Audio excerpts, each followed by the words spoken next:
and that you can take part wittingly or unwittingly in some viral scam that someone's cooked up, that you can buy some food item or little critter or cryptocurrency that someone is hawking. That is the sum total of your humanity to these people. Why buy a house? You don't need a house. What a bad investment. What does that word even mean?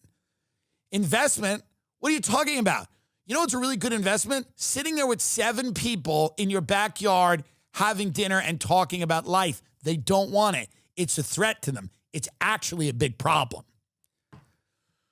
So I mean, it's at a tremendous clip. It's the frequency of which this is happening, how quickly it's happening, everywhere. It's not just any one thing. It's architecture. It's business. It's political. It's cultural. But really, at the end of the day, it's all of these things working together to take you out of the world and put you on the internet where they want you to live. You're a view. You're an anonymous source of data. You're something to be marketed or terrified, but they don't consider you a person with inalienable rights. They don't consider you in any form of reflection of God or greater intelligence outside of the thing that they're going to create. They consider you an obstacle, and that the way you live is an obstacle to their ultimate goals. That's what they consider you. You are something that's in the way. Your football game and your a couple of beers outside, or you invite people over to your home, your family, your faith, your community, your culture, your all of this to them. And I don't care if it's liberal or conservative. I don't care if you're a fundamentalist Christian. I don't care if you're Jewish, Muslim. I don't care if you're an atheist. I don't care if you do the winter solstice. They don't either.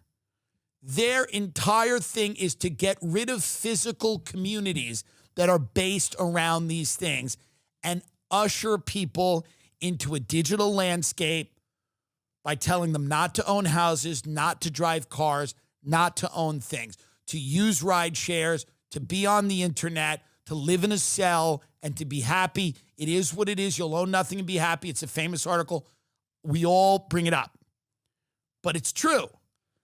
And what Jimmy Kimmel says at the end of the day doesn't really affect your life in the way that you think it does. He should have a right to say it. He should be criticized for saying it. People should attack him on the facts, not physically.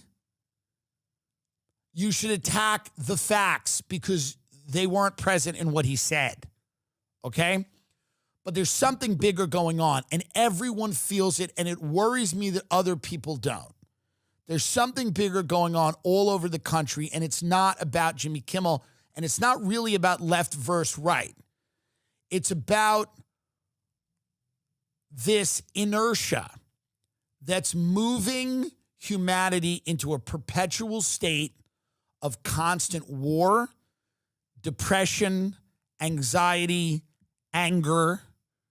I'm not proselytizing. I'm not telling you to do this or do that. I'm not saying to you that you can only find meaning in life one way. I believe there's many ways to find meaning in life.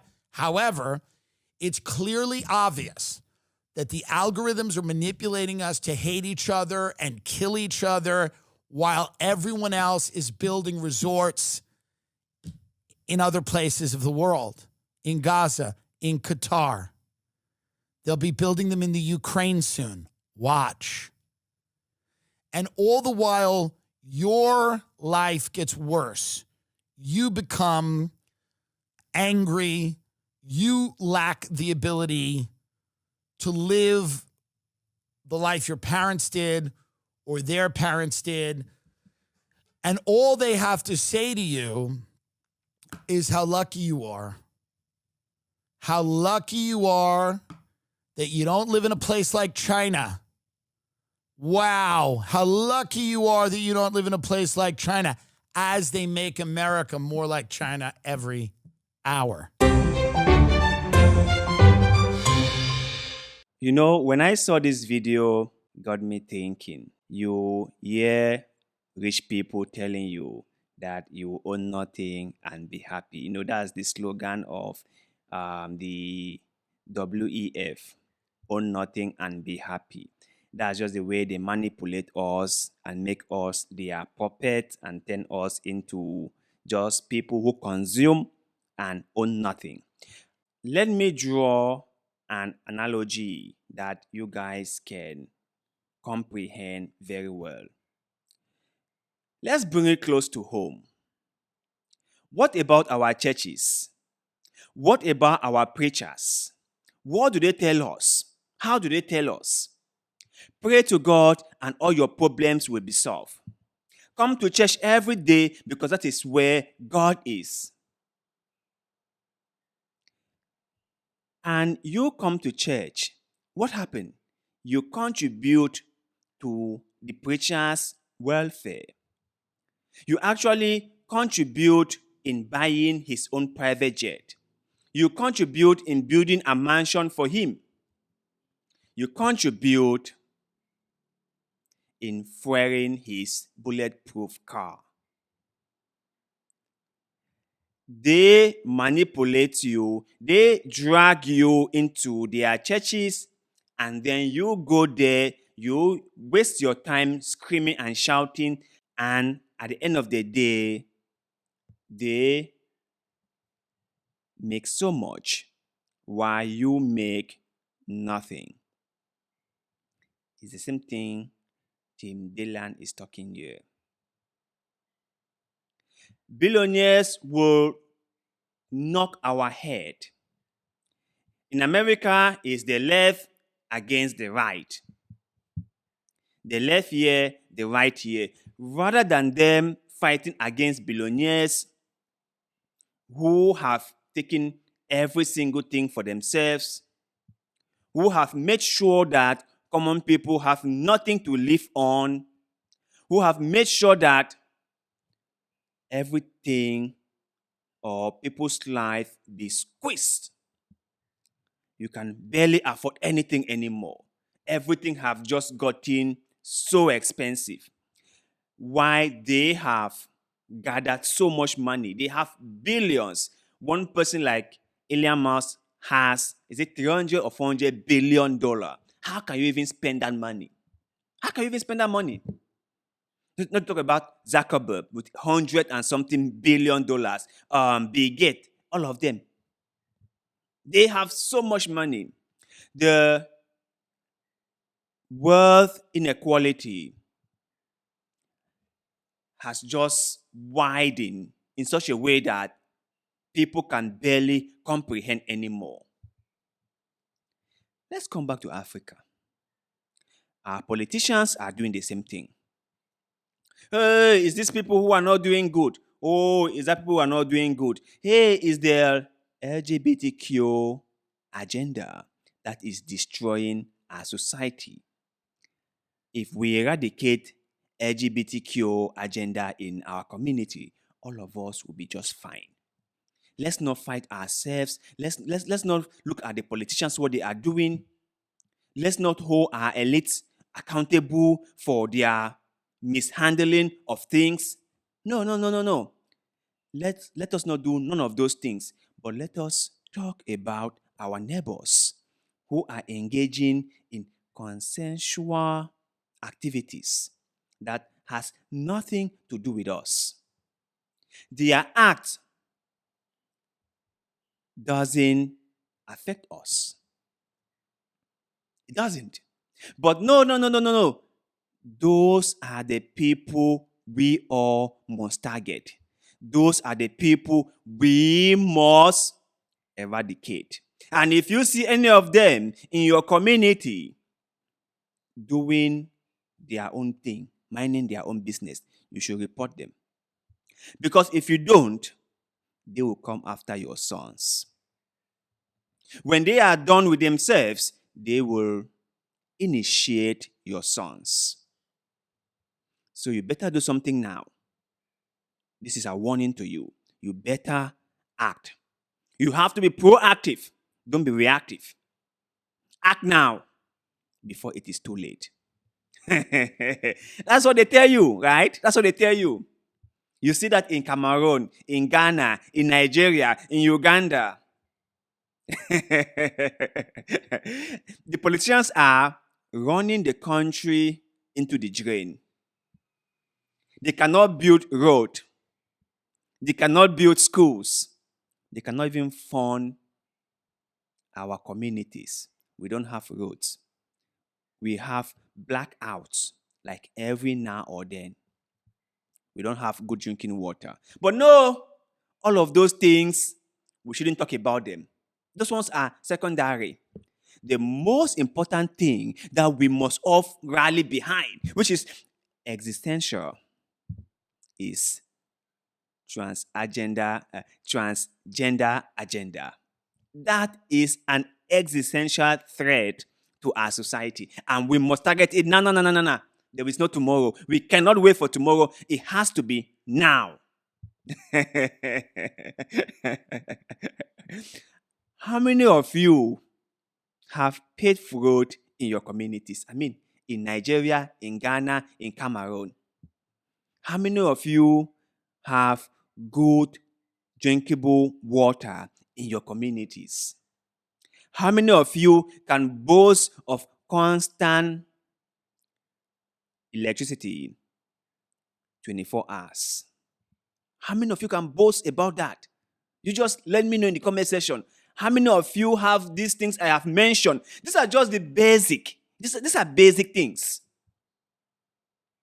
These are basic things. These are not something that it's like we have to beg for them. No. These are just the basics.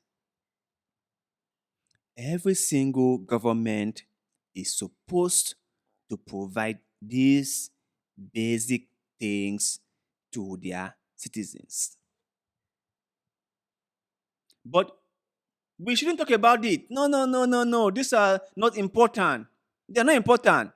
The most important thing is that your neighbor, who is a supporter of the opposition party, that is the most important thing. Had it not been him who supported the wrong party, so much development would have come to your community, isn't it? Right now, Cameroon is about to have her presidential election. Like, the people in Cameroon are going to vote for their president. And I think the campaigns have started already. Do you know that the president has been there for, 42 plus and counting, or 45 and counting years? Yeah, I think from 1982 till now. How long is that? Is it 45, 47? You count it. He has been there in power. I think 43. Yeah, 43 years in power. And he is still contesting the next presidential election. Him contesting is not even the issue that is making me so sad. I feel so sad because among the opposition party, I think there are 11 of them.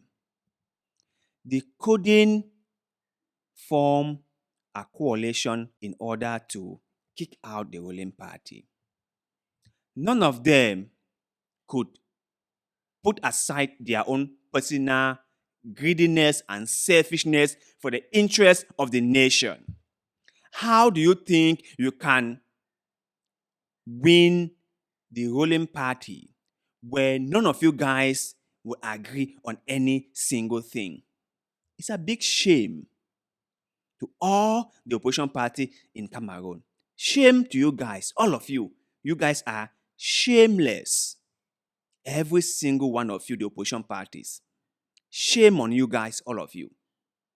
If you guys come together under a single banner, there is a chance that you guys might defeat the ruling party.